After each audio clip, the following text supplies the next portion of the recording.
La arteria axilar. La arteria axilar se extiende desde el borde externo de la primera costilla hasta el borde inferior del músculo pectoral mayor. Esa es la extensión de la arteria axilar. Recordemos que el contenido hueco axilar está dado por la arteria axilar, la vena axilar y los troncos secundarios del plexo braquial.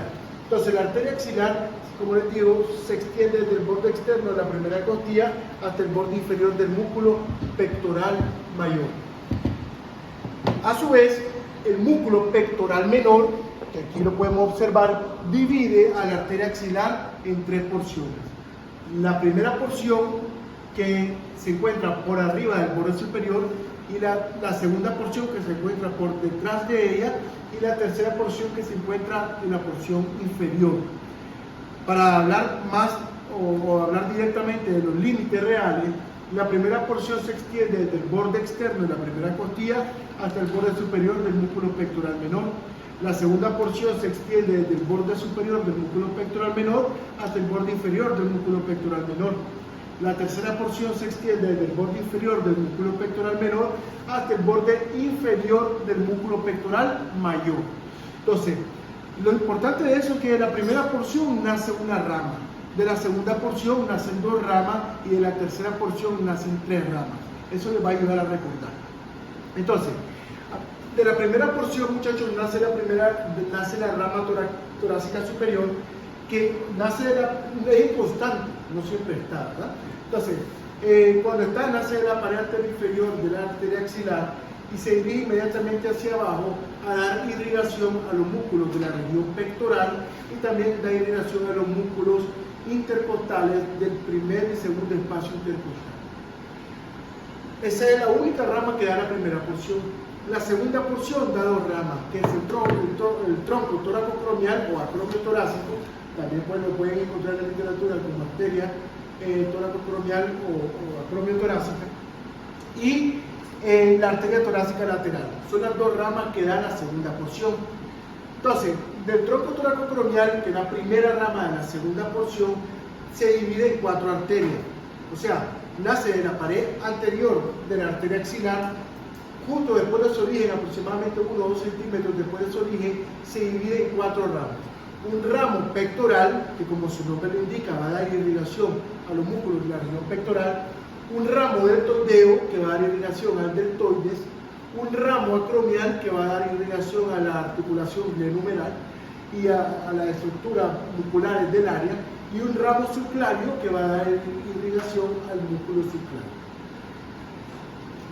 Luego encontramos a la arteria torácica lateral, que nace de la pared inferior de la arteria axilar de la segunda porción, se dirige inmediatamente hacia abajo y da irrigación a los músculos de la pared lateral del tórax, a los músculos intercostales del área, al músculo serrato anterior, a toda esa musculatura de la pared lateral del tórax, ¿verdad? Luego, de la tercera porción, nacen tres ramas, que son la arteria subescapular, la arteria circunflejo-humeral anterior y la circunflejo-humeral posterior. La arteria subescapular es la más gruesa de todas las ramas que nacen de la arteria axilar, ¿verdad? Es una rama de mayor diámetro. Ella nace de la pared inferior de la arteria axilar, se dirige hacia abajo y se divide en dos ramas. Una rama que es la arteria toracodorsal, que va a dar irrigación al músculo dorsal ancho, ¿verdad? Y también a la musculatura de la región lateral y dorsal del tronco, y esta rama que es la arteria circunfleja escapular. La arteria circunfleja escapular representa un punto de conexión importante entre la arteria axilar y la arteria subclavia, porque en la arteria subclavia, muchachos, tenemos, eso lo vamos a ver en anatomía 2, en la arteria subclavia hay una de las arterias que nace en el tronco tirocervical, que en mi tiempo me lo enseñaron como tronco tirocervical escapular, pero toda la literatura lo habla como tronco tirocervical. Entonces, del tronco tirocervical nace la arteria tiroidea inferior, nace la arteria cervical transversa, pero hay una arteria importante que nace, que es la arteria supraescapular.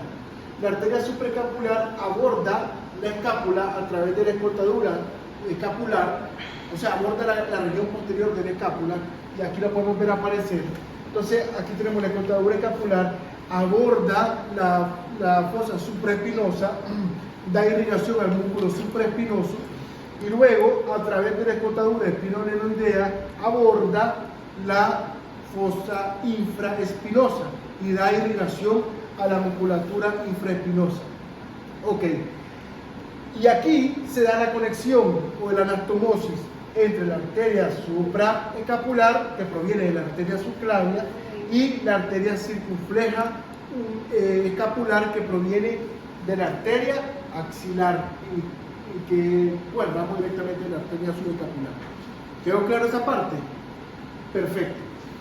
Luego tenemos las dos últimas ramas, que son la arteria circunfleja humeral anterior y la arteria circunfleja humeral posterior.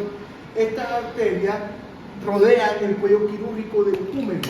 O sea, inicialmente la arteria circunfleja humeral anterior aborda la región anterior del cuello quirúrgico, da irrigación a las estructuras musculares del área y se anastomosa con la arteria circunfleja humeral posterior, que es de mayor calibre, y se anatomosa y da irrigación de manera circunferencial a las estructuras musculares, pero también da irrigación o aporta vasos para dar irrigación a las estructuras de la articulación glenohumeral.